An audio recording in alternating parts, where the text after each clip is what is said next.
Good morning बंधुरा welcome back to my channel. आशा करছি তোমরা খুব ভালো আছো, সুস্থ আছো। আমিও খুব ভালো আছি। আজকে একটা নতুন ভিডিওর সঙ্গে তোমাদের সামনে চলে এলাম। আশা করছি তোমাদের এই ভিডিওটা ভালো লাগবে। তো ভিডিওর শুরুতেই তোমরা দেখছো যে আমি বিছানাপত্র তুলছি আর অনেকটা বেলা হয়ে গেছে, রোদ্দুর একেবারে জানালা দিয়ে ঘরের ভিতরে চলে এসেছে। তো বন্ধুরা তোমাদেরকে বলে দিই, এখন বাজে প্রায় 10টা। তো সকালবেলা আমার রান্না থাকে, যার জন্য রান্না সব কিছু সেরে আমি বিছানাপত্র তুলতে আসি। তো সকালবেলা আমার রান্নার কাজ মিটে গেলেও কিন্তু সমস্ত কাজ আমার পড়ে থাকে, যেমন বিছানা গোছানা, ঝাড় দেওয়া, মোছা সব কিছুই আমার পড়ে থাকে। তো প্রথমেই আমি আমার বেডরুমটা গুছিয়ে নিই। তো আজকে প্রচণ্ড রোদ্দুর উঠেছে, তোমরা দেখতেই পাচ্ছ জানালা দিয়ে একেবারে ঘরে ঢুকে আসছে।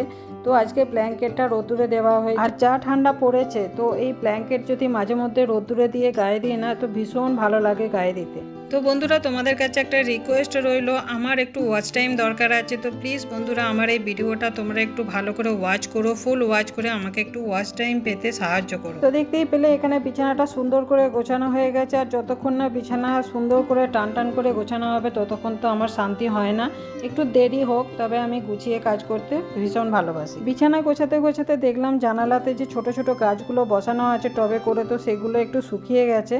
তো শীতকালে প্রত্যেক দিন জল দিতে হয় না, 3-4 দিন ছাড়া দিলেই হয়ে যায়। তো গাছগুলোতে একটু একটু জল দিয়ে দিচ্ছি। আর আমি না একটা বেডরুমে ঢুকলে সেই বেডরুমে সমস্ত কাজ মিটিয়েই তবে আর একটা বেডরুমে যাই। না হলে কি হয়, আর একটা বেডরুমে চলে গেলে এই ঘরের যে কি কাজ বাকি আছে সেগুলো আর মনে থাকে না, আর বাকি পড়ে যায়। আর বাকি পড়ে গেলে কিন্তু তার পরের দিনে আরও কাজ এসে পড়ে, এইগুলো করতে গেলে সেগুলো করতে খুব ভারী হয়ে যায়। আর এই ফুল গাছে জল দেওয়া হয়ে গেলে তারপরে আমি ঝাড় দিয়ে নেব। আর আমার এটা পুরানো অভ্যাস, ঝাড়ু দিতে গেলে কোথায় কি একটু আড্ডু ঝুলঝাল থাকে সেগুলো আমি একচোটি একটু আড্ডু করে টেনে নিয়ে নিই, যার জন্য আমার ঘরে ঝুল একটু কমই পড়ে। তো আমার কিন্তু অন্যান্য মহিলাদের মতন আমারও প্রচণ্ড সংসারে কাজ থাকে। সংসারে কাজের মধ্যে শুধুমাত্র মোছা আর বাসন মাজাটা আমার কাজের লোক করে, তারপরে প্রত্যেকটা কাজ আমি নিজে হাতে করি। বাসন মাজা আর মোছা 2 বছর আগে পর্যন্ত কিন্তু আমি নিজে হাতেই করতাম। তো একটু শরীর অসুস্থ থাকায় তো কাজের লোক রাখতে বাধ্য হয়েছে। তার মানে অনেকে ভেবে নেয় যে আমি সারা দিন ঘরের মধ্যে বসে থাকি, শুয়ে থাকি, আমার তো কোনো কাজই নেই, শুধুমাত্র সকালবেলা দুটো রান্না করে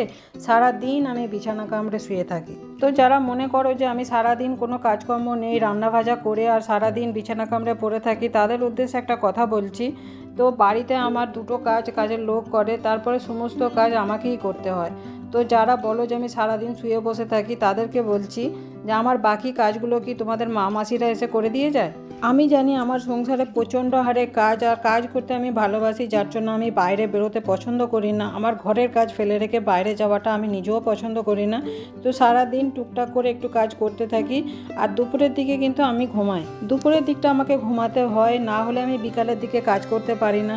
আর অনেকেই বলে ছেলেরা শুধু বাইরে কাজ করে পয়সা উপার্জন করে, তাদের প্রচণ্ড খাটুনি হয়। কিন্তু আমি বলবো ছেলেদেরও কাজ থাকে, মেয়েদেরও কাজ থাকে, কিন্তু মেয়েদের কাজটা আলাদা। এ থেকে টাকা পয়সা পাওয়া যায় না বলে তো সবাই ফ্রি এর কাজ ভাবে, আর তার জন্য ভাবে আমাদের কোনো কষ্ট। ছেলেদেরকেও বাইরে গিয়ে কাজ করতে হয়, সেখানে কাজেরই টাকা দেয়, সেখানে তার মুখ দেখে তাকে মাইনেটা দেয় না।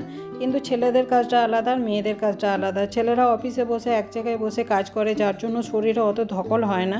কিন্তু মেয়েদের বাড়িতে কাজ করতে হলে সারা ঘর ঘুরে সমস্ত দিন ছোটাছুটি করে কাজ করতে হয়। তাই আমি দুপুরের দিকটা একটু ঘুমিয়ে নিই। ঘুমিয়ে নিলে আমার প্রচণ্ড এনার্জি আসে, তারপর বিকেল থেকে রাত পর্যন্ত আবার আমি সুস্থভাবে কাজ করতে পারি। কদিন ধরে সকালের দিকে প্রচণ্ড কুয়াশা উঠছে, জামা কাপড় সেরকমভাবে শুকনো হচ্ছে না, হালকা ফুলকাগুলো শুকনো হয়, আর যেগুলো ভারী থাকে সেগুলো রেখে দিতে হয়, সকালবেলা আবার দিতে হয়। তো সকালবেলা আমার যেগুলো আগের দিনে ছিল সেগুলো দিয়ে দিয়েছি, আর বুটটা ওখানে ছিল মানে শুকনো হয়নি, তো তার জন্য ওটাও দিয়ে দিলাম।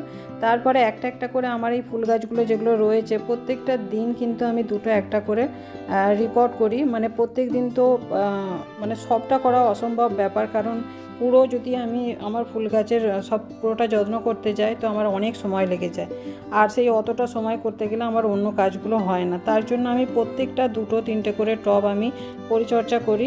আর এরকম মাটি যদি কম হয়ে যায়, বিশেষ করে মাটি টব ভর্তি মাটি দিলেও তাতে জল দিতে দিতে কিন্তু একসময় টবের মাটি অল্প কটা হয়ে যায়, তার জন্য আমি 2টো করে মাটি তার উপরে দিয়ে আবার জল দিয়ে দিলাম। তারপর আমি আরেকটা বেডরুমে চলে এলাম। এখানেও আমার উইন্ডোতে কিছু গাছ রাখা আছে ছোটোখাটো করে, আর শীতকালে কেন জানি না জল অল্প দিই, তবুও পাতাগুলো নষ্ট হয়ে যাচ্ছে। আর জল দেওয়ার পরে জানালাতে এরকমভাবে জল পড়েছিল, তার জন্য আমি একটু মুছে নিলাম। আর বললাম যে আজকে সকালে কি কি রান্না করেছিলাম তোমাদেরকে একবার দেখিয়ে দিচ্ছি। সকালে বেশি কিছু করিনি, চিলি করেছিলাম, চিকেন চিলি আর রুটি।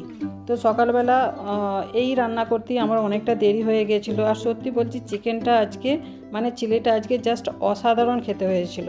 তো চলো বন্ধুরা, ভিডিওটা আমি এখানেই শেষ করছি। আবার দেখা হবে পরবর্তী কোনো ভিডিওতে। বাই।